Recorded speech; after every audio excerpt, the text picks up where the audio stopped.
up, guys? Welcome back to Zilla MMA. I'm your host, as always, the Zilla. I want to start this episode like I always do, and that's thanking you, the viewers. Couldn't do this without you. Had some really good viewership on our preview video for this last UFC card. Really appreciated that. If you could like, subscribe, tell your friends, leave some comments, that's always really appreciated. So, again, thank you guys. Really appreciate you. We'll go ahead, just going to do a quick breakdown of UFC Austin last weekend. As I told you on my preview card, I was out in Austin, flew back into where I live last night, so getting this out a little later than I would like, but getting it put together. Fun card, really fun card. Great one to be in attendance of. Glad I was able to make it out there. Got a picture here of my seats. You know, I'm not anybody that's sitting down ringside or anything like that, but got in there, had a great time. A really cool moment from this, actually, on my second photo. Got to meet Costa, whose fight was canceled last week. I was just up at the entrance, greeting fans. Great guy. Talked to him, let him know he was one of my favorites for this card before his fight got canceled. Let me know before I even had heard it officially that he would be fighting this coming weekend, and I'm obviously going to be backing him again. Great guy. Told me that I could count on him, so feeling good about that. But great guy. Very exciting. My first time in Austin. Love the city. Amazing time. Great place for the UFC. So hopefully they'll be getting another event here soon. Really enjoyable for me. But we'll go ahead and start breaking this down. First fight. Obviously the main event. Pretty quick. Not a lot to say about it. Tsarukyan is obviously the real deal. And I gave you the information when breaking down this card that I thought Dariush kind of had a compromised chin, and I wasn't sure he was going to be able to hang in there with Tsarukyan. This is what we predicted. This is what we went with. KO was the prediction, and that was the outcome here. So what's next for Tsarukyan? He's right there at the cusp of the title. He's right up there. I would really love to see a rematch between him and Makhachev. Obviously, the fight with Oliveira is probably going to happen first, but he's right there now, and I'm very excited to see what he's able to do in this division. I think he's someone who can compete with Makhachev. Saw Dan Hooker today talking about how he doesn't think Tsarukyan's ever going to get the chance, that Makhachev is going to dodge him kind of the way that a lot of people at least believe that Khabib was dodging the fights that were going to be dangerous for him. We've seen Makhachev take on back-to-back now, take on Volkanovski, a guy who's coming up a weight class, then taking him on 10 days notice. So there might be a little legitimacy to that, but we'll see how that pans out. Hopefully not nearing retirement anytime soon, but that is always a concern. But Tsarukyan is on the rise, obviously. Feel bad for Dariush. Kind of was in the back of my head rooting for him, even though my bet was the other way. Also, just a breakdown of our bets. You may have come out profitable. You may not have. We went 2-1 on our straight bets, which is where I put the majority of my money, so that turned out okay. A couple bad beats that got us 0-2 on parlays, but if you had a flex play in prize picks, we went 2-1 in there, so that would be a winner for you as well. Going ahead into the co-main, though. Wow. Well, what a knockout from Jalen Turner on Bobby Green. Bobby Green, very cocky, doing what he always does, fighting with those hands down. And Jalen Turner gets a knockout or two or three, and the ref refuses to stop it. I don't know what he was looking for. But wow, I mean, Jalen Turner steps in here, just uses that length. So dangerous in that first round, just as we thought he would be. But puts down Bobby Green and just beats on him for 30 seconds after he's knocked out. Just quite the sight. And because of that, and because he stepped in here on late notice, and because I think he's very dangerous on it early in these fights, that length, as long as he could stay at 155, I think this guy's just getting better. I love what I've been seeing from him lately.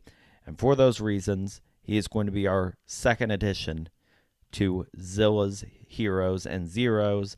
he is going to be our second hero here for that amazing knockout of Bobby Green. I'm not a huge fan of Bobby Green. I think he's overconfident for not being that great of a fighter, and not a knock on him. It's just he's not facing the level of talent to be talking the way that he's talking, in my opinion.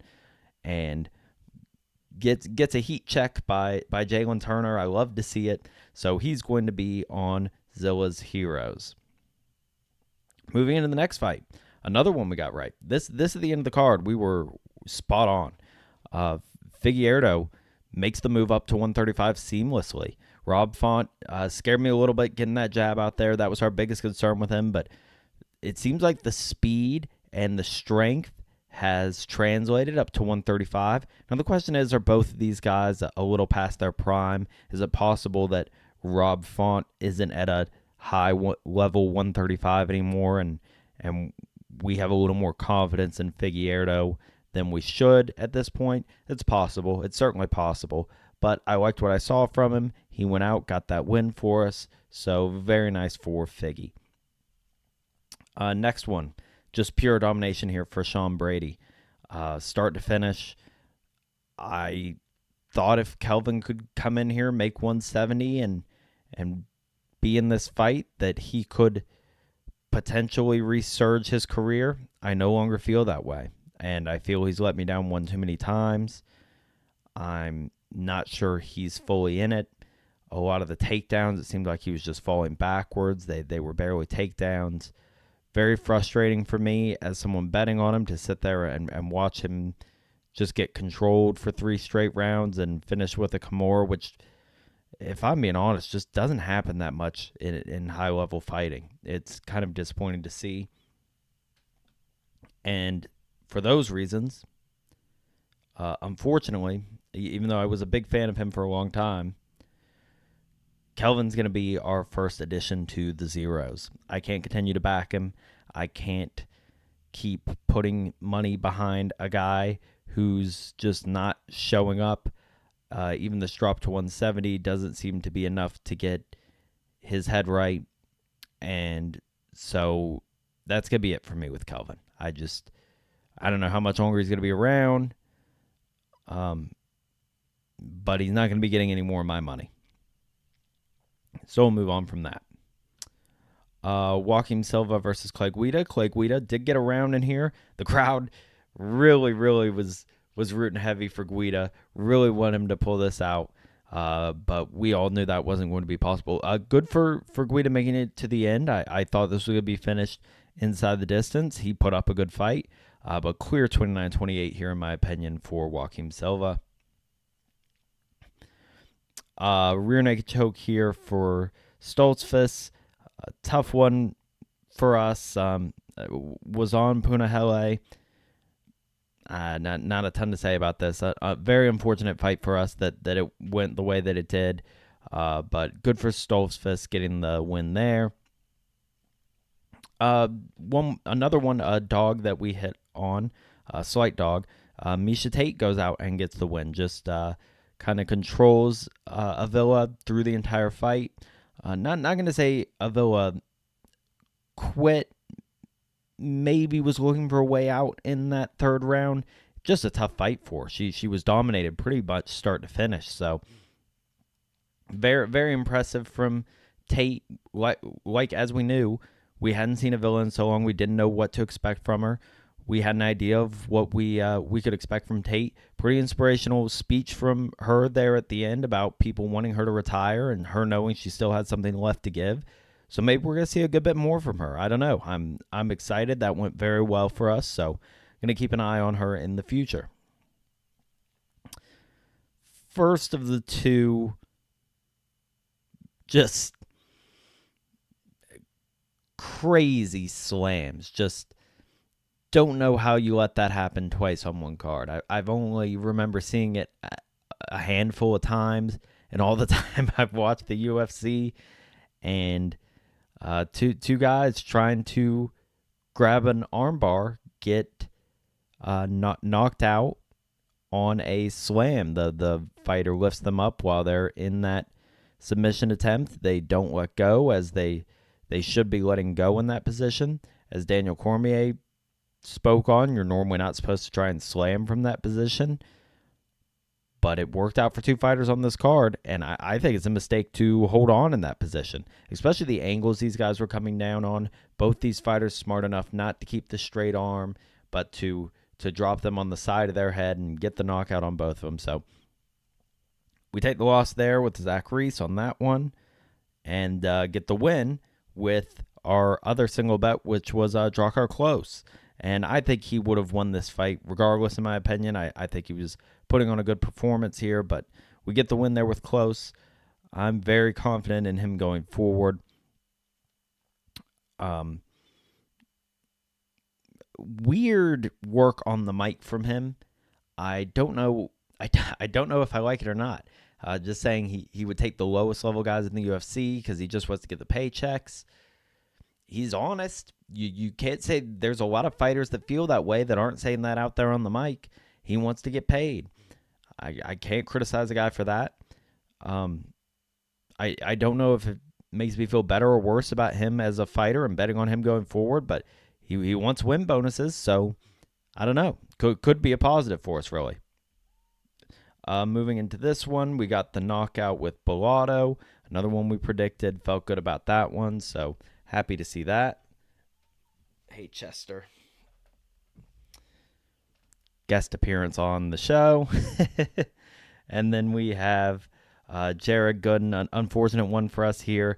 Back and forth, could have gone our way. Unfortunately, Goodman able to get the better of Turman, get on the neck, and finish this one here. And then finally, we have Veronica Hardy versus Jamie Lynn Horth.